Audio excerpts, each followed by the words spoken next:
My name is Karen, and I am a 38-year-old office worker. I have been married to Paul for 3 years, who I met through a family friend. My family is somewhat wealthy, and since my sister Janet and I are the only children, our relatives were concerned about who would inherit our family's assets.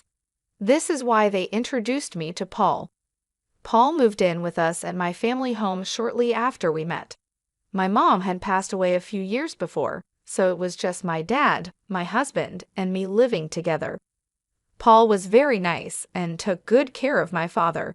However, the family friend who introduced us warned me just before our wedding that Paul was very interested in money. This worried me, but Paul didn't show any signs of greed, so we got married. Even so, I kept an eye on him because of what the family friend said. Paul didn't seem greedy, but he was curious about my father's wealth. He often asked about it casually when he and my father were drinking together, but since my father spoke openly about it, I wasn't too concerned. Paul also took an interest in my sister Janet, who is 6 years younger than me and very lively and outgoing, unlike my calm nature. Janet has flashy relationships with men and looks quite different from me, which surprised Paul when he first saw her. Watching Paul be fascinated by Janet, who was so different from me, made me feel uneasy. One day, when Paul found out I couldn't inherit my father's estate, he yelled at me, "You can't inherit the property. I have no use for you anymore. We're getting divorced right now." Later, after he remarried, I got my revenge on him and my sister. At first, I believed that having a beautiful sister meant there was nothing to worry about, but I eventually realized the reasons behind our relatives' concerns. My father doted on my sister, providing her with every opportunity, including the chance to attend both college and community college after graduating. However, my sister lacked a clear purpose for her education. She seemed mainly interested in avoiding work. Our mother tried to encourage her to get a job immediately after her first college graduation, but my father supported her decision to continue her education at community college. After completing her studies there, she secured a position at a company owned by one of my father's acquaintances. This job, however, lasted only 6 months. She resigned with the unexpected excuse that she couldn't showcase her talents at that workplace. Both my mother and I were taken aback. My sister spoke as if she fully understood the job, despite her minimal experience. My father, ever her supporter, quickly found her another job. It wasn't long after she started this new role that my mother fell ill and was hospitalized. During this time, my sister visited her daily, frequently taking time off from her new job. She eventually resigned from this position too, claiming she needed to care for our mother. But her idea of care involved mostly chatting with our mother or being engrossed in her mobile phone in the waiting room. I found myself handling practical tasks, such as changing my mother's hospital laundry, while my sister offered little real assistance. It may have been comforting for my mother to have company, but her condition deteriorated about a month after she was hospitalized. She soon reached a point where she could no longer speak. Within 3 weeks of her condition worsening, my mother passed away. The suddenness of her passing left both my father and sister too shaken to even prepare for the funeral. This left a significant burden on me during an already difficult time. After my mother passed away, I found myself handling all the arrangements. Fortunately, our relatives helped, and we were able to bid farewell to her peacefully. In the wake of this, my sister took on a part-time job and moved into her own place. However, her earnings from the job weren't sufficient to cover her rent and other living expenses. Consequently, our father stepped in, covering her rent and utility bills, while the money she made was mostly spent on her leisure activities. Whenever her part-time income proved inadequate, she would turn to our father for additional financial support. Under our mother's watch, such requests were kept in check, as she was strict about financial discipline with my sister. However, after her death, my father began to indulge these requests, providing whatever money my sister asked for without hesitation. Initially, I saw no issue with this setup, assuming both my father and sister were content. Even after marrying and living with my husband in my parents' home, this financial arrangement continued. Unknown to me at the time, my sister also began asking my husband for money, and he complied, often asking her to keep it a secret to avoid causing me any jealousy. He found it difficult to say no to my attractive sister and willingly contributed to her expenses. My sister essentially lived off the money she received from both my father and my husband, engaging with her part-time job only sporadically according to her whims. This unsustainable lifestyle came to an abrupt end when our father became ill and required hospitalization. I stepped in to care for him, balancing hospital visits with my work responsibilities. Despite the severity of our father's condition, my sister never appeared at the hospital. Instead, she began calling me, aggressively demanding money. She argued that since she had been receiving a regular allowance from our father, I should continue providing for her as before, stating that her rent and utilities were still being deducted from our father's account. Her tone was confrontational, and I was stunned by these revelations.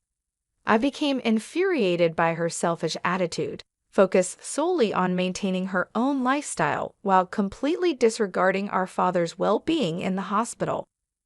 The situation exposed a painful truth about my sister's priorities and strained our relationship even further. I was tempted to hang up on her, but she sounded like she was in trouble. So I asked her, "How much money has Dad been giving you every month?" and suggested, "Get a full-time job and support yourself with what you earn." My sister responded irritably, "Stop nagging.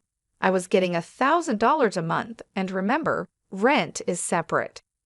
I was shocked by her response. She seemed proud of the amount, and it made me think that if I continued to give her this much money each month, she would never be motivated to work seriously.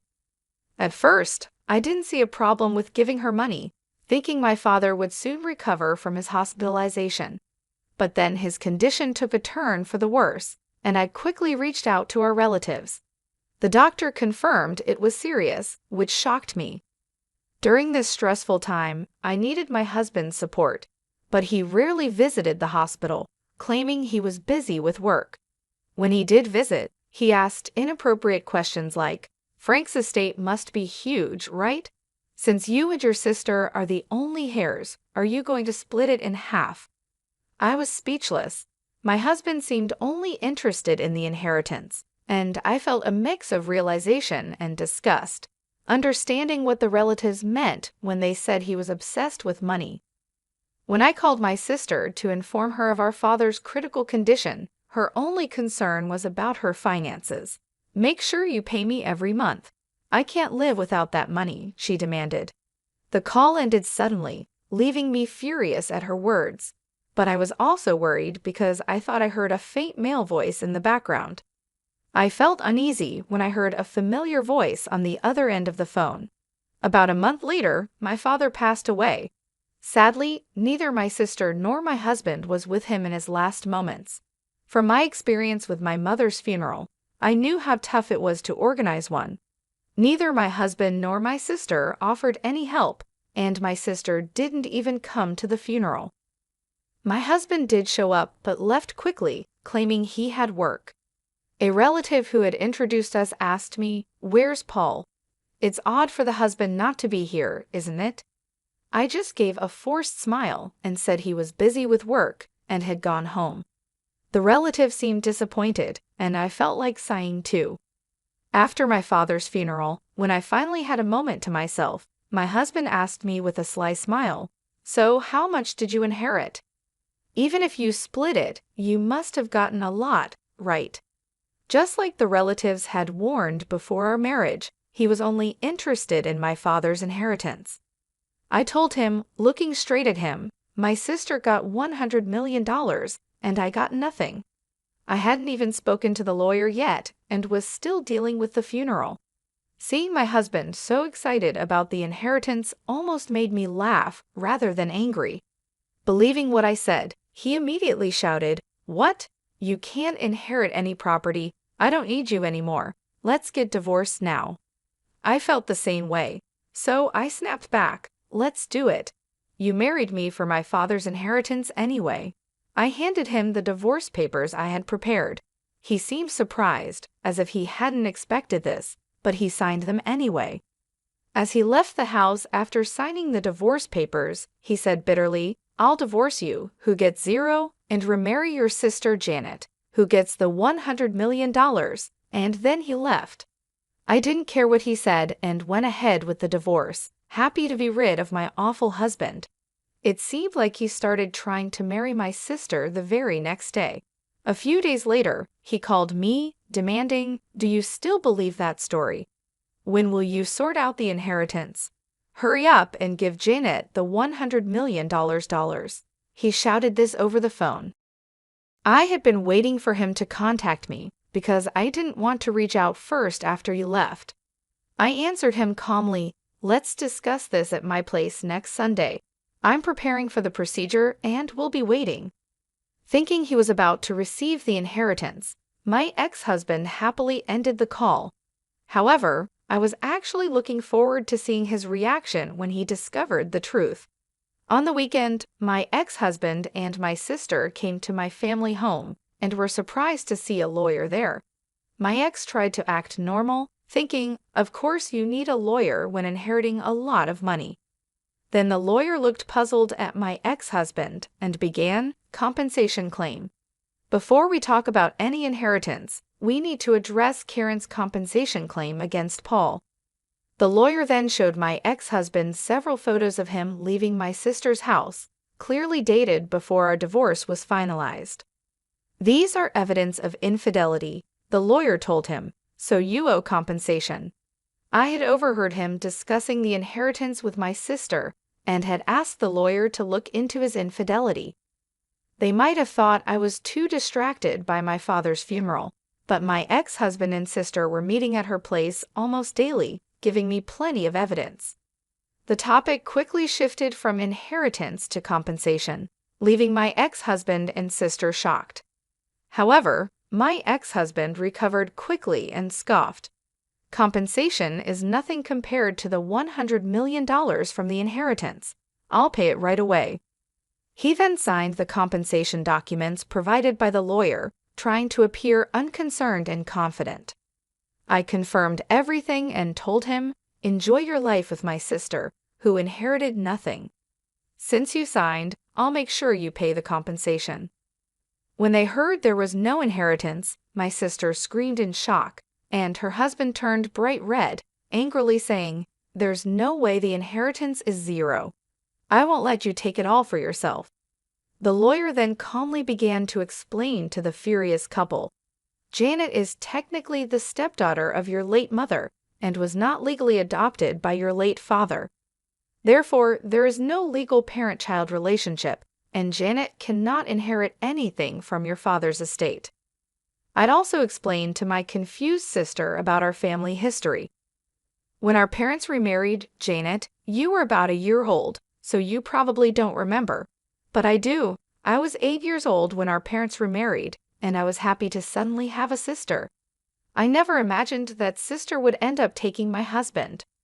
Our parents had each had children from previous relationships, and someone thought it best for them to remarry. My mother treated me as if I were her own daughter, and my father was very fond of my sister.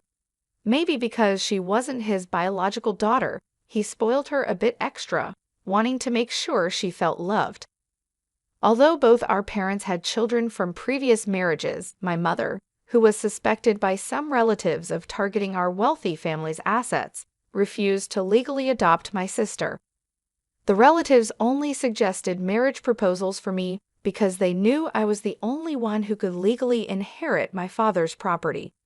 If our parents had had a child together, it might have made things even more complicated, but fortunately or unfortunately, they never did. Now, I understand why my father continued to support my sister financially, even after she grew up. He couldn't leave her any inheritance. I never legally adopted my mother, so legally, we weren't parent and child. but that never mattered in how we lived every day. It turns out that my parents had never explained to my sister that they were both previously married before they got together. She only learned this truth today. When my ex-husband realized the situation, his face quickly changed from bright red to pale blue. He had not only failed to secure any inheritance from my sister, but had also signed a document obligating him to pay compensation. Looking visibly shocked, my ex-husband asked me, "Was what you said about my sister getting $100 million and me getting nothing a lie?"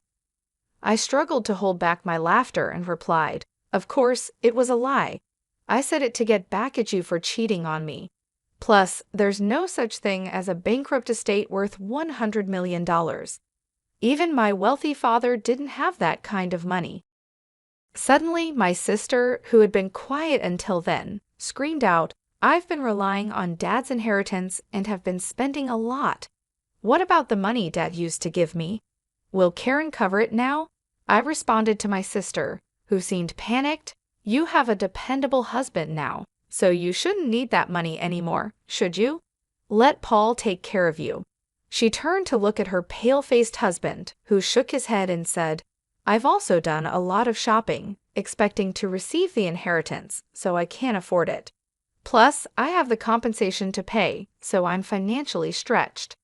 At that point, my ex-husband began to apologize profusely to me. "Karen, I'm really sorry.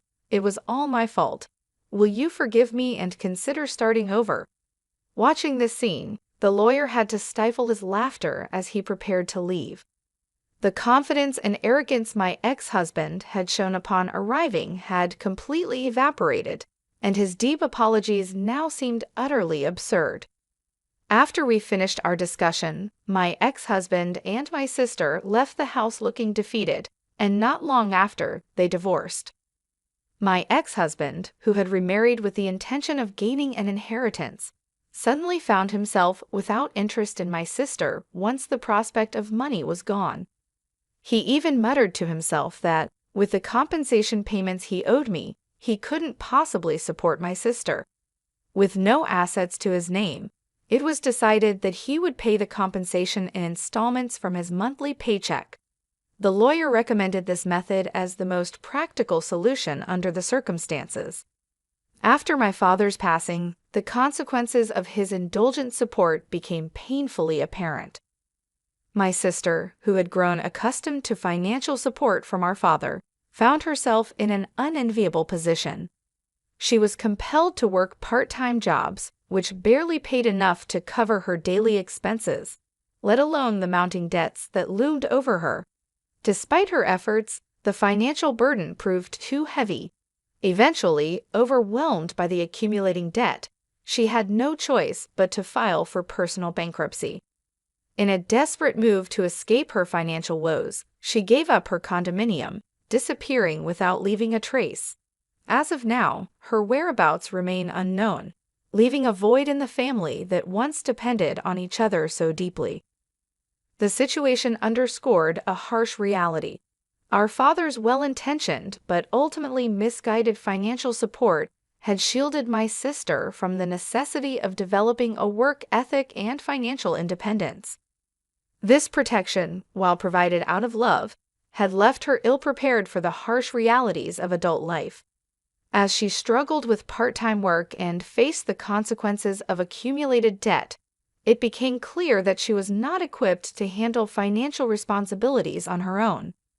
As for myself, the aftermath of these family troubles and the dissolution of my marriage left me residing alone in the family home, a house that now felt too large and empty, echoing with memories of a happier, more intact family. The solitude, however, provided me with ample time for reflection. It became a period of self-discovery and reassessment of what I truly wanted out of life. During this introspective period, some well-meaning relatives suggested that perhaps the time had come for me to consider entering into a new relationship. They talked about introducing me to potential suitors, hoping that a new partnership might bring me happiness and stability.